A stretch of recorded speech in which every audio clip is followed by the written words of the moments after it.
চারু ও সাক্ষ্যদীপের বিয়ের দিনই সব ছাড়খাড় করতে হাজির হলো কুমার। হ্যাঁ বন্ধুরা, আমরা এমনটাই দেখতে পাবো অনুরাগের ছোঁয়া ধারাবাহিকের আগামী পর্বগুলোতে। সূর্যদীপা সোনারূপাকে নিয়ে আবারও এক হয়, আর সাক্ষ্যদীপও চারুকে ভালোবেসে ফেলে। সাক্ষ্যদীপ চারুকে প্রপোজ করে তার মনের কথা জানায়, চারুকে বিয়ে করতে চায়। আর চারু ও সাক্ষ্যদীপের ভালোবাসায় ধরা দিয়ে সাক্ষ্যদীপকে বিয়ে করতে রাজি হয়। সবাই তো খুব খুশি হয়ে যায় চারু ও সাক্ষ্যদীপের বিয়ের কথা শুনে।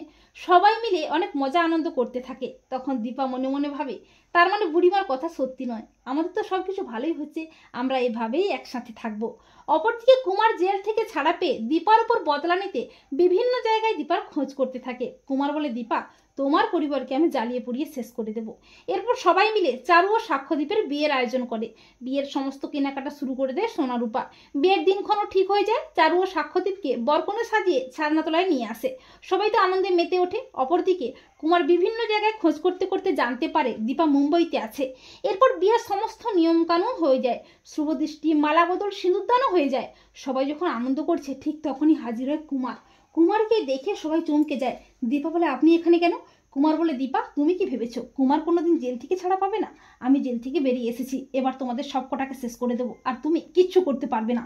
তোমার চোখের সামনে তোমার পরিবারকে ধ্বংস করে দেবো। সূর্য বলে, কুমার, আমি কিন্তু আপনাকে পুলিশে দেবো। তখন কুমার বলে, কোনো জেলই আমাকে আটকে রাখতে পারবে না ডাক্তারবাবু। তো বন্ধুরা, তোমাদের কি মনে হয় সূর্যদীপা কি পারবে কুমারের হাত থেকে নিজেদের পরিবারকে বাঁচাতে? কমেন্ট করে জানাতে ভুলো না তোমাদের মতামতটি।